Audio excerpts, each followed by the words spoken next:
안녕하세요. 이번 딥다이브에서는요, 모든 것의 주권자이신 하나님에 대해 한번 깊이 파고들어 볼까 합니다. 네, 안녕하세요. 저희가 받은 자료들을 보면 주로 이제 성경 구절이랑 그 해석들이 많아요. 근데 이게 하나님의 절대적인 통치권하고 우리 피조물의 자유의지, 이 둘 사이의 관계에 대한 질문이거든요. 아, 네. 아주 근본적이면서도 오래된 질문이죠. 맞아요. 그래서 이번 딥다이브 목표는 이 자료들 안에서 하나님의 주권, 또 우리는 왜 존재하는지, 특히 좀 힘들 때 있잖아요. 그럴 때 어떤 의미를 찾을 수 있을까? 이런 핵심을 좀 뽑아보는 겁니다. 자, 그럼 바로 시작해볼까요? 좋습니다. 네, 이 자료들 보면 먼저 강조하는 게 천지에 있는 모든 것 있잖아요. 뭐 영광, 권능, 부와 귀함까지 전부 다 하나님께 속했다 이거죠. 대상 29장 말씀이죠. 네, 맞습니다. 시간과 공간은 물론이고 그 안에 있는 모든 존재, 심지어는 우리가 배고픔을 느끼는 것 같은 아주 자연스러운 법칙까지도 다 하나님의 설계 안에 있다 뭐 이런 관점이에요. 와, 거기서 바로 딱 질문이 생기는데요. 모든 게 하나님의 계획 아래서 그분 뜻대로 움직인다면 그럼 우리의 선택, 뭐 자유의지, 이런 건 도대체 뭔가요? 그렇죠. 그게 핵심 질문이죠. 자료에 보면 또 하나님이 우리가 좀 부족할 때도 결핍 속에서도 감사를 하는지 이걸 보신다고 하더라고요. 네네. 그러면서 그 헬렐, 그러니까 우리가 보통 사탄이라고 부르는 존재 이야기가 나오잖아요. 에스겔서에. 아, 네, 맞아요. 원래는 굉장히 지혜롭고 아름다운 뭐랄까 최고의 급 천사로 만들어졌는데 그런데 하나님이 그 존재가 자유의지로 타락할 걸 창조하시기 전부터 이미 아셨다고. 이 부분이 좀 어떻게 이해가 할까요? 바로 그 지점이 이 자료들이 제시하는 중요한 통찰 중 하나예요. 하나님께서 헬렐의 타락을 그냥 아신 것뿐만 아니라 그 타락마저도 하나님의 더 큰 창조 계획을 완성하는 데 사용하셨다는 해석이거든요. 타락까지도 계획의 일부러요? 네.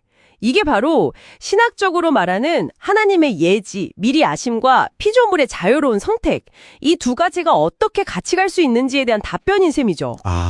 그러니까 핵심은 이거예요. 모든 것은 하나님의 뜻대로 결국 이루어지는데 그 과정에서 우리의 자유로운 선택들, 그게 뭐 선한 선택이든 악한 선택이든 그것들이 하나님의 계획 안에서 사용된다는 거죠. 누가 은혜를 받아들이고 누가 거부할지 미리 아시고 거기에 맞춰서 계획을 진행하신다. 이런 관점입니다. 그 다니엘서에 나오는 느부갓네살 왕 이야기도 비슷해요. 아, 그 교만했다가 깨닫게 되는 이야기요? 네, 그렇죠.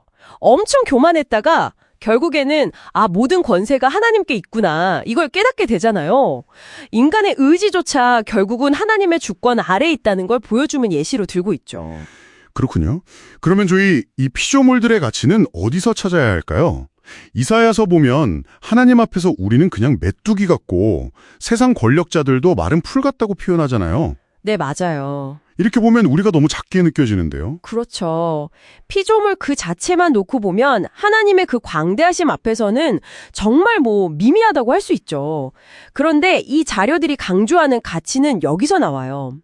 우리의 가치는 우리 스스로에게 있는 게 아니라 하나님께서 우리를 너무 사랑하셔서 스스로를 낮추시고 우리처럼 되시고 모든 걸 내어주신 그 행위. 십자가 사건을 말씀하시는군요. 네, 바로 그거죠. 거기서 우리 가치가 비롯된다는 거예요. 이게 중요한 테이크어웨이 같아요. 가치는 원래 있는 게 아니라 하나님의 행동을 통해서 주어진다. 주어진 가치군요. 네, 그래서 아들 안에서 피조물은 의미를 찾는다. 이런 표현이 나오는 거고요. 십자가는 결국 하나님의 사랑과 공의를 동시에 딱 보여주고 우리가 그분의 통치를 기꺼이 받아들이게 만드는 근거가 된다.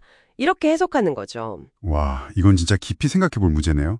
또 로마서 1장 20절 보면 하나님이 당신의 보이지 않는 속성, 그러니까 영원하신 능력과 신성을 이 창조 세계를 통해서 분명히 알게 하셨다고도 하고요. 맞아요. 다 드러나 있다는 거죠. 근데 이사야서의 천사들처럼 그 영광이 막 온 땅에 가득 차 있어도 그걸 깨닫는 건 또 다른 문제다. 이런 뉘앙스 같아요. 네, 그렇죠. 영광은 충만한데 그걸 알아보느냐는 다른 차원의 이야기인 거죠. 예수님의 기적에 대한 이야기도 흥미로운데요. 기적 자체보다 다른 의미가 있다고요? 네, 기적에 물론 놀랍지만 그 자체보다는 그 기적이 구약에 이미 예언된 말씀을 성취하는 것을 보여줌으로써 아, 이분이 바로 그 메시아구나 하고 알아보게 하는데 더 큰 중요성이 있다 이렇게 강조를 하더라고요. 아하, 증거로서의 기적이군요. 그렇죠. 정체성을 증명하는 사인인 셈이죠. 오늘 저희 딥다이브에서 쭉 살펴본 것처럼 이 자료들은 정말 하나님의 절대 주권이라는 큰 그림 안에서 우리 인간의 자유의지, 또 존재의 의미, 그리고 그 신적인 사랑과 계획에 대해서 굉장히 깊은 시각을 던져주는 것 같습니다. 네, 맞아요. 모든 게 계획되어 있는데 우리의 선택조차도 그 계획의 일부라는 개념은 참 많은 생각을 하게 만들죠. 그쵸. 모든 것이 은혜고 뭐 선한 사람이든 악한 사람이든 똑같이 해와 비를 내려주시는 것처럼 이 창조 세계 곳곳에 하나님의 보이지 않는 성품이 새겨져 있다는 관점. 네, 로마서 말씀처럼요. 네. 이건 정말 세상을 바라보는 우리 시각 자체를 바꿀 수도 있겠다 이런 생각이 드네요. 네, 충분히 그럴 수 있는 강력한 메시지라고 생각합니다. 자, 이제 여러분께 마지막으로 이 질문을 한번 던져보면서 마무리할까 합니다. 만약에요, 이 자료들의 관점처럼 정말 모든 것이 궁극적으로는 하나님의 영광을 위해서 그분의 계획 안에서 존재하는 거라면요. 여러분 각자의 삶에서 마주치는 기쁨들 혹은 때로는 정말 견디기 힘든 그 고난들은 대체 어떤 의미를 갖게 되는 걸까요? 이 질문을 한번 곱씹어 보시면서 오늘 저희가 나눈 이야기들을 더 깊이 탐색해 보시면 좋겠습니다.